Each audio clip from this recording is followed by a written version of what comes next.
Can you please introduce yourself, tell me what you do in the band, and tell me a fun fact about you? Sure. Yeah, I'm Adam from the Nightmares. A fun fact, no surprise, I like to collect records. That's kind of like my hobby, like collecting vinyl.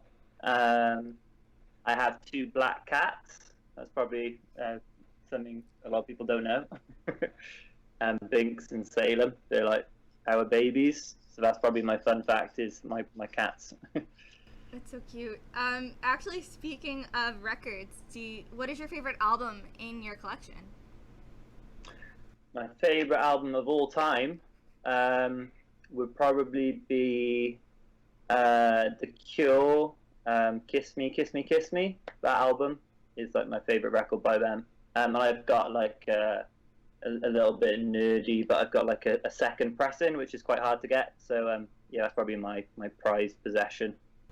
I love that. I love how I normally go to flea markets and stuff to get records here since the record shops are there's not one by me.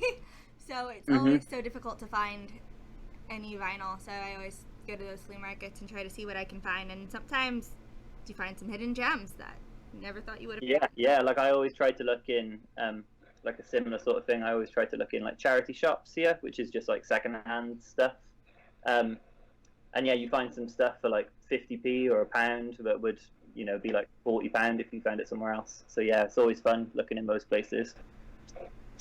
I always love seeing what people's favorite records are, since I feel like there's always either a personal connection or um, the fact that the album people pick is a self-defining thing in a sense. This is it means something to you in a way that no one else can explain or feel. Yeah, totally. They're my favorite band, and they have been since I was probably 15. And for some reason, that was one of the first. Like I won't lie, the first thing I listened to was like a greatest hits, because I had never heard the band before. I was like 15 years old. Um, but then when I got deep into the band, that was the first album that I sort of like delved into. So that album has just always been the one I connect with the most, I think. So, just curious, how have you been spending quarantine? Um, it's a good question. It's been quite a long time here now.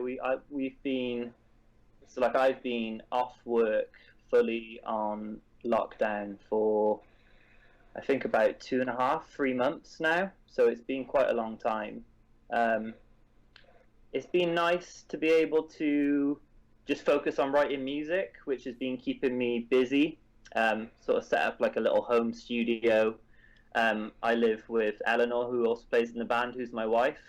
So we have set up a little home recording studio, and we've been working um, like remotely, like emailing songs back and forth with the other guys in the band, and we're like writing an album. So in one way, it's been a good thing to be able to have extra time to do that. We've got like a lot of songs done in this period.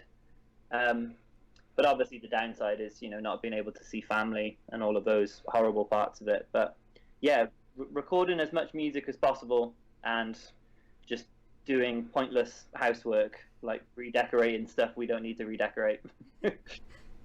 I love the digital age because these things like this, sending music to other people, wouldn't have been possible Yeah, some years ago, and it's great to see you guys are working together in that way. Still going for yeah, it. yeah, totally. Like normally we write music in a straightforward way, like we do it all together, like in a room. Like we've never really written this way before. But I guess it's just needs must, and like we wanted to carry on writing the album, and we had lots of ideas. So yeah, we've just been emailing them back and forth, which has actually worked out really nice, and it's been productive. So yeah, we've been busy. Do you think the change in the writing process has kind of shifted the direction you're going in for the album, or left it basically the same, just trying different things for the same ends and means? I'm not sure. Maybe it would have had an effect. I mean, like I said, I'm used to writing these songs in a room together. So maybe being writing them more on my own might bring some different elements out. Maybe we plan on it as soon as we can get back into the our rehearsal space. We'll go over all of the ideas in a room as a band, and I'm sure stuff will change again. But yeah, maybe it will have changed the song slightly. I don't know, if in direction, but maybe in some of my choices with the writing, maybe.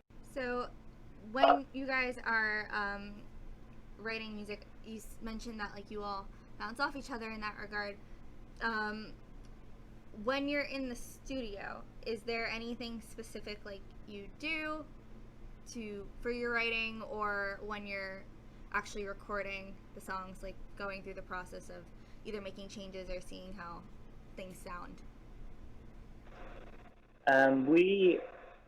All the stuff we've recorded with Thomas from Cardiff, and he's been really great to bounce ideas off. So we'll take the songs which we feel are finished, but we're always kind of open to his ideas. So yeah, maybe we'll sections down or move some parts about. I don't know if there's anything that we do in particular, but yeah, Rob, our producer, definitely a big influence on the songs once we get them to the studio. So yeah, he's always great to bounce ideas with. So my next question is I'm gonna give a little backstory. So I personally don't specifically remember listening to the Nightmares music for the first time, just because it was kind of when things over here were shifting, going into quarantine, and everything was becoming canceled. And just hearing your music kind of shifted the way I was feeling, in a sense. I was able to relate to the lyricism and the composition aspects in a way which I thought was phenomenal, just because it's not something I've heard here before. Well, thank you very much. So on that note, my question for you is, can you please describe your sound for me in 3 words? 3 words. Okay. I would say, how about in 2 words? 2 words is great. Because we describe it as noir-pop, so dark pop. That's the kind of easiest way to sum it up, I think. Yeah, noir-pop. I like that. It kind of has this dreamy feel, but it has that brightness from pop music, but at the same time it's very different aesthetically to listen to. So it's very intriguing. Yeah, thank you very much. We like the fact that our music draws from quite a few different influences, so it's nice to hear that someone listening to it can hear that, definitely dreamy. There's a lot of dream pop influence, but I mean then there's rock and indie influence. There's a lot of pop sensibility in the melodies and the writing. I do just pop music as well as rock music. So yeah, it's a strange mixture of things, but it's nice to hear that that people can relate to it. That's awesome. What musician inspires you to be a better musician? That's a good question. I would say at the moment, something that is sort of fresh on my brain when you ask that question would be Paul Banks from Interpol. Okay. I've been listening to, he's just brought out a record with a side project band called Muzz. And yeah, it's beautiful music. It's very simple, sophisticated. I just listened to the album all the way through 2 days ago, and it just made me want to write songs. I just finished listening to it and I just thought, oh my god, what a beautiful album. I love when that happens, because sometimes I feel there's inspiration in everything, and it's so cool that this one record was wow, I want to continue writing because I heard something that was beautifully done, and it's inspired me to do so much more. Yeah, it's an incredible record. I highly recommend checking it out. It just feels really effortless, effortlessly cool is the way I would describe it. Just listen to the whole thing, and it's just got such a big vibe for just like three guys. It's just like drums. A lot of it's just drums, keys, and vocals, and it just sounds massive. Was there a moment where you were like, "This, I know this is like what I want to do"? That's a good question. I've been playing in different bands since I was probably 14, 15. And to be honest, I think I knew right away. I think I knew from my first, not even like a proper band, just with some friends in like someone's garage, just like making noise. And I think I just knew straight away that I always wanted to play music. There's probably different like landmark gigs and stuff that I've played that would like kind of spring to mind with like amazing moments of playing in front of people. But I knew from just playing in my friend's garage, and being told to turn it down by neighbors and stuff like that, I just knew that I wanted to play in a band. So where I'm from, we don't really have a lot of like local-ish bands. I don't know why. You would think that there would be. I should probably preface, I'm from Staten Island, New York, which is part of New York City. Yeah. And there's not much here. Like, you always have to travel to like either Brooklyn or Manhattan or even Jersey to get your music fixed. So it's always fascinating to me to hear, like, there are actual garage bands that exist. Yeah, when me and my friends started bands, we would practice in each other's like garage, or we would practice in someone's like back room, just wherever we could make enough noise. And then maybe like youth centers, so like I guess like a community hall kind of thing, I guess is the way you guys would refer to it. But yeah, we would practice in like the local youth center, like in the whatever room we were allowed to use, like the changing rooms, and it would sound terrible, but we'd be allowed to make noise and mess. So yeah, we were lucky in Newport, the city where I'm speaking to you from now, where I grew up. We managed to find places to make noise. So what is the scene like in Newport? It's great. We've got like lots of young bands coming through constantly. It feels like every few years there's a new sort of wave of bands coming through from Newport and Cardiff. We've got a venue called Le Pub in Newport, which is amazing for putting on young bands as like support bands or like the opening band, and also letting young bands run their own shows. So like charging as little as possible to put on a gig. So like young bands can put on a gig for like a low amount of money and get their friends to come and like not lose any money, so they can keep doing it. It's just a really good supportive scene. It's just like a great sort of like punk venue in Newport. So we're really lucky to have that place. That's so amazing. Where I'm from, again, my school is located on Staten Island, and Wagner College is where the movie School of Rock was filmed. Yeah, I heard this. Yeah. Yes. That's great. I watched that film on a plane about 4 months ago, and it's still brilliant. I love that it's inspired so many people, and it's so fascinating to me to be like, wow, this is where I have class, and people forget that this is a thing, and then we don't have a music scene. So it's very interesting. That is weird. You would imagine there being lots of bands from here, I guess, because of the movie, but yeah. Like, we even have the, like, School of Rock music school where they, like, teach you how to play an instrument in what was Dewey's apartment in the film. Of course, yeah. But, like, we don't really do that here. I don't know. It's very bizarre to me. Yeah, that is strange. I would have thought there would be loads of bands, especially, like, New York, like, is somewhere that people just relate to bands. Like, I just think of New York as being, like, a music hub. There's so many bands that I love from New York. I sometimes feel like New York's like the stopover town because there's so many big names that come to New York, but currently I feel like there's not a lot of like artists that are like budding from New York. Yeah, that's interesting. It's a strange dynamic. I'm probably thinking of like a certain era, like maybe like early 2000s or like late 70s, and I guess you have those little bubbles of like I don't know, like Ramones, Talking Heads, Blondie, like all coming out at the same time, like late 70s, early 80s. And then like early 2000s, you would have had the Strokes, like yes, like all coming, Interpol, all coming from the same scene. So I guess that just sticks in your brain as being like New York has loads of bands, but it's probably just certain times.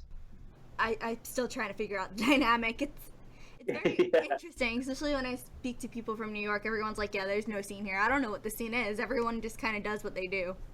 that's crazy. So I'm going to segue into my next question, which is a cute little icebreaker. Okay. It was asked at our freshman orientation. We always like to ask this since the answers are always a blast for me. Okay. If you could be any item in the kitchen, what would you be and why? Gosh. I think I would be a frying pan if I could be any item in the kitchen. And just because I've been eating loads of grilled cheese sandwiches over lockdown, so that is just the first thing that pops into my head. And I don't know the deep meaning behind being a frying pan, but that's going to be my choice. So we were asked this to introduce ourselves to everybody. Like, you don't know anybody in your group, and you were asked this question. It's your first impression. Yeah, So I told people I would be a knife because I have a sharp wit. that's a good answer. Thank you. That's a really good. That's much better than my frying pan answer. Every time I say it, I still think it gets worse. No, it's good. That's good. That's smart. So what is the weirdest or funniest question you've ever been asked in an interview before? It would probably be the question of which kitchen item would you be? We do have a question that follows this one. Okay, sure. Our PR director, Grace, came up with this question, and what is your opinion of releasing an artist's unreleased music after they've passed away? Should it be released or should it not? That's a really good question. I think that is massively dependent on who is in charge of that music, which a lot of the time it'll be left to like a family member or something like that. Like if it's a big famous artist and they've decided who would sort of like carry on the ownership of their music. First person who springs to mind is someone like Prince, who like his family would have sort of like decided not to release that big vault of music that he's supposed to have. So I think in that case, that's great. And if they don't want to release it, then it shouldn't come out. To go along with that, someone like Michael Jackson, where that album was released afterwards. I think it was Timbaland who did it, and they reworked the songs. I think that's sort of like in poor taste because that person isn't around anymore to decide if they like that version of the song. But then at the same time, if it's like a punk band and like people want to hear like everything that they didn't put out, sometimes you can discover some really great B-sides or some songs that never made it. It's quite a lot of variables in those decisions. Personally, if it was my music, I think I wouldn't want it to come out because I think the artist would decide what they wanted to release. So I think probably no. I think it's probably better if that music isn't released. So the reason I asked this question is because this question came out like last year when the Little Peep songs were released that kind of sounded like those unfinished bedroom demos. Yeah. And then Mac Miller's Circles came out, which we thought was tasteful because his family gave consent. The producer he worked on the album with finished the album with the vision he had. And we want to try to bring up the concept of artist wills or negotiating this into a contract, since we know that every artist has a different opinion on what should happen, and it would make it personal to each artist to actually have a say in what happens. Yeah, I think that's a really good point. I think, like you said, that Mac Miller record, if it was sort of like the producer carrying on what they were already working on, that is in good taste because that's just someone sort of like honoring the work which didn't quite get finished. So I think in that case, it's a good thing. But I think sometimes if you're just digging around for some songs that didn't come out so you can make a profit on an album from someone who's passed away. I think that's where the lines get blurred a little bit. So yeah, I think it all depends on how it's done and how much respect goes into the treatment of it. Yeah, I 100% agree. I know it's so complicated and there's so many different moving parts to it. Because I know, like, as a fan, you always want to hear more music, but at the end of the day, with the artists have actually been happy. Yeah, and like from like a personal standpoint, like one of my favorite bands is the Beastie Boys. Like they've been one of my favorite bands since I can remember. And when MCA passed away, they didn't carry on doing shows and they didn't put out new music. They started to release some B-sides on like anniversary albums, but there's so much material that they said they would never put out because they know that he wouldn't want to put it out. And I think that's the best way to treat it. Mm-hmm. I agree. So if you can change one thing about the music industry as it is today, what would it be and why? That's a great question. I think I'm not sure if I would change anything because I think the way the music industry is set up now, the artists have more control than ever. Like you don't really need a record label. You don't really need a lot of things that bands relied on in the past. I think obviously artists need as much ownership over their own stuff as possible. So that is something that I think should 100% be in like the artist or the band's favor. But in this day and age, there's no reason not to have the majority control because you can just make an album in your bedroom and put it online yourself and do the artwork yourself. And I think the way music is changing is very fast, like it's changing quickly, but I think it's kind of changing in the artist's favor. You can just give it straight to someone, like straight from your house and your laptop straight into someone's bedroom and into their ears. And I think that's quite a powerful thing. I really appreciate that answer. That's actually something I haven't heard before, so thank you. That's okay. That's fine. A lot of people know I'm very vocal about what I would change about the industry. Okay. One of those things in specific is in relation to streaming services, particularly Spotify. Yeah. I don't like the fact that consumers can see bands' monthly listener counts. I think that should be for the artist and management. I don't think a listener should be able to view that. Okay, yeah. So the sort of competition aspect of it. Yeah, that is something that I think if you did read into might be something that people would struggle with. I see what you're saying. It might be like a fairer playing field if everyone's was hidden. I guess you probably could look at a band and think, oh, they've only had 50 listeners this month. Like, should I bother listening to it? So I can see the negative in that. But then I guess at the same time, like if you're making music for yourself and you know that that's the reason behind it and that you're making music that you enjoy and you love, then I'd like to think that that's something that you could look past as an artist. But I do understand what you're saying. I guess that does maybe put smaller bands on the back foot a little bit.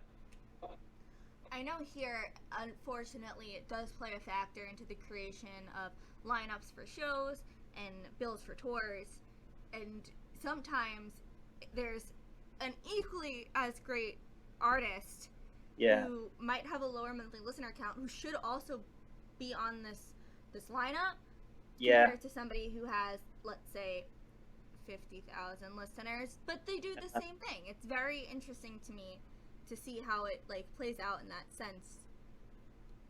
Yeah, I think that's a good point. It is a good point. It's not fair for someone to sort of miss out on an opportunity because of how many people have heard them up until that point, because you need those opportunities, like those shows or those lineups, to like get your monthly listeners up. So it's kind of like a vicious circle. Like if you can't get shows because your listeners are low, but then you can't get your listeners up because you can't get shows, so you're kind of stuck.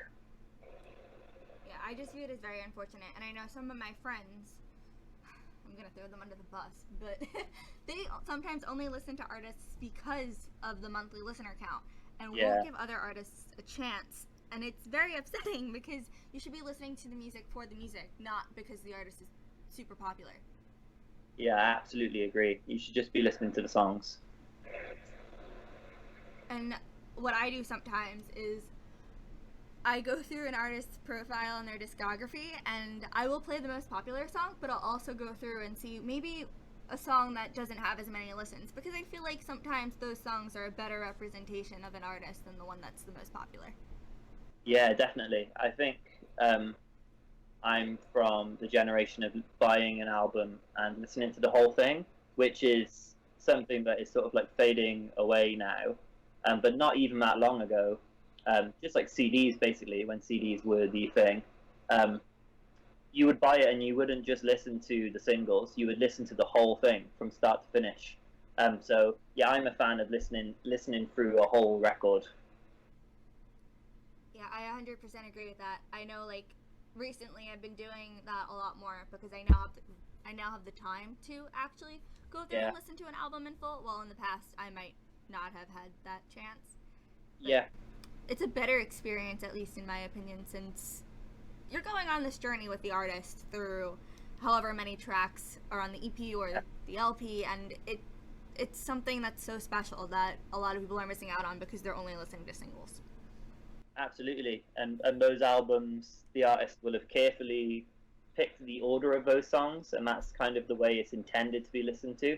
So yeah, there's like a real magic to listening to a whole album compared to, just the highlights almost, like just the big singles. Sometimes I also feel like those singles that are released aren't the best representation of an album. Yeah, totally. Yeah, they might not even be the best songs on the record. They might just be the catchiest or the most radio friendly songs, or you might not even be getting the best stuff. Yeah, and there could have been lots of different people involved with picking those singles. Sometimes it's not even the band's decision 100%. You can get the label or the management might say this should be the single. So yeah, I agree with you on that. I think sometimes you benefit from listening to the whole record. So, speaking of records, we're going to segue into talking about your latest song, which was The Falling Dream. Okay. Phenomenal song. Thank you very much. Can you please describe how the song came to be? It actually was quite a quick process with that song, which I think you can kind of hear, like in how sort of like direct and catchy it is. Like it opens on the chorus lyric, and it's very to the point. It's very much like a pop song. I think we only rehearsed it or like wrote it together for maybe 4 or 6 hours, like 2 or 3 like band practices, and then we took it straight in the studio. We kind of instantly knew that that it was a good one. So we got straight in and recorded it. So yeah, it was a very quick process, that song, for us. I sometimes feel like some of the best songs are written in the spur of the moment in like the short amount of time. Yeah, definitely. Like if you have to struggle and like battle with a song to figure out how it works, sometimes that's a sign that it's not working. I think the best songs do sort of, as cliche as it sounds, kind of write themselves. Like all the parts just make sense and something clicks. So yeah, that song is definitely an example of that. It was so nice to hear all the different parts in the track. I had to listen to it a couple of times to kind of like focus on each separate part and then listen to it as a whole, because there was a lot going on in a sense, but it just made sense. I don't know. It was just a very like everything came together so well. Yeah, thank you. Was there a specific meaning behind The Falling Dream? Yeah, like lyrically, obviously like it speaks of having like a reoccurring dream of falling, which is something that a lot of people all over the world experience. It's like a common dream or nightmare to have. But sort of like if you delve a bit deeper into the words, it's kind of just about like finding yourself. like feeling lost and sort of like finding the direction in life. Um, so that's the kind of angle I was writing the song at, was, you know, feeling lost and figuring out your way. The lyrics are very clever. Thank you very much. So I'm also wondering, what would you say is the next step for the Nightmares? Well, we've got another song which will be coming out probably in the next couple of months, which is gonna I don't know if I'm allowed to say this, but I'll just tell you this anyway. But it's going to be the B-side to The Fallen Dream, and we're actually planning on doing a physical release of that single with these two songs on it. So that's like next up for us. That's the next thing that we're doing. And then obviously, as I was telling you earlier, we've been working on an album. So we've really been getting our heads down into that. And I don't know when that'll happen, but I think that'll be the next big thing for us, will be our debut album, which is something we've been working towards now the whole time we've been a band. So very exciting time for us, and we're really excited for people to hear what we would do with our debut album, and all of those influences, how we would put them together. So yeah, just more music, and we're excited for whenever it happens to start playing shows again. I'm sure the same as every band in the world right now, we're itching to play live. We don't know in the UK when that'll be. There's no sign of it happening yet, but hopefully it won't be too long until we can start touring again. What is your favorite venue that you've performed in? Oh, that's a good question. We've been lucky in this band to, we've only done a few tours because we're like a relatively new band, but we got to play in Islington Academy in London with Tiger Army, which was our biggest show so far, and yeah, an amazing venue. So probably Islington Academy in this band. Okay, I'm going to ask you to explain what it looks like for me, because I haven't been there. Yeah, no, but I'll try and do that. It's like a big sort of like almost like hall-shaped room. It's like a long rectangular room. It's like 1,000 people, I think, so it's quite big. And there's like a balcony up top, and it's like we have academy venues in this country, which are all kind of look the same all around the country. So you could go to an O2 Academy in Manchester, or you could go to one in London, and they look the same. They kind of look like clean, like hall venues, almost like university venues. So like a university hall. That's pretty cool. Yeah, it's a really cool place. We've played in rooms where you could fit maybe 40 people in the room, and the stage is like a foot high, which is maybe why that show felt so special, playing in to 1,000 people. You know, I think it was only our maybe like 20th show or something like that. That we haven't played that many shows as a band. So it just felt amazing, like to be able to play to that many people. It was brilliant. What is touring like where you are? We tour in quite like a unique way. Whereas we tour just the four of us. We don't take anyone with us, and we could have done it a different way, but we hire like a big car, which can fit our gear and the four of us, and we almost tour like kind of like a family holiday. It's quite a strange way to do it, but we kind of just being the four of us. Keeps us like tight knit and close together, it's just a lot of fun. So yeah, we drive ourselves. We do our own merch. We set up our own gear. We pack down our own gear. We're very much like a DIY band. I love DIY artists. I feel like it's a way to make sure everything goes the way you want it to go. That's true. Yeah, you've only got yourself to blame if something goes wrong on tour for us, because it's only us. Speaking of like touring and everything, when you're in the van, Mm. What are 3 songs that must be in the playlist? Oh, that's a great question. Um, Probably depends who's in charge. Um, we quite like listening to podcasts. It's something that we found was quite fun when we were driving. 3 songs. If it was me in charge of the Aux lead, if it was me in control, I would probably go Perfect Girl by The Cure. I would probably pick Get It Together by the Beastie Boys. And then, great question. I would probably pick Mercy Me by Alkaline Trio. Yeah, they would be my 3 choices. You mentioned podcasts. I personally don't listen to them. Do you have any recommendations? Yeah, one that I find really funny is Kill Tony. I listen to that podcast a lot, which is the comedian Tony Hinchcliffe. He does like a live comedy podcast.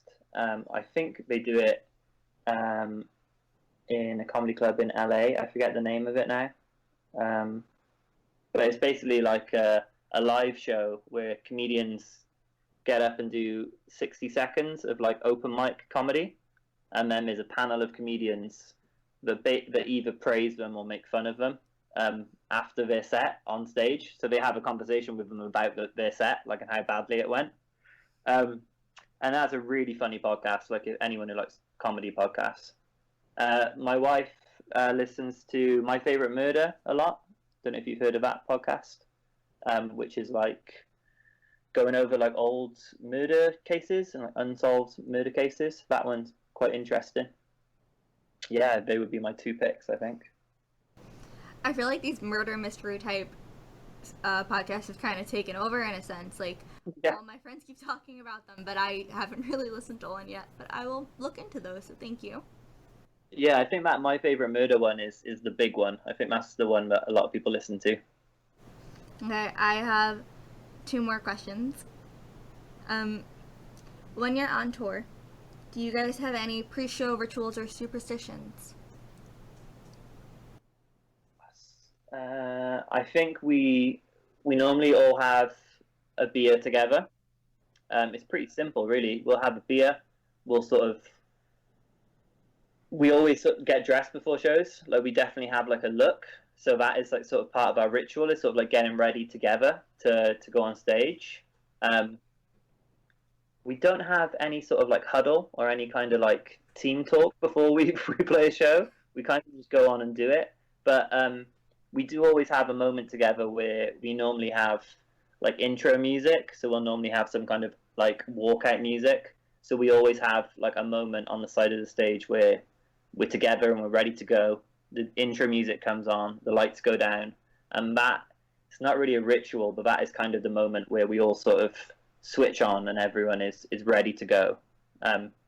So yeah, just a beer and just get changed. It's simple as that, really.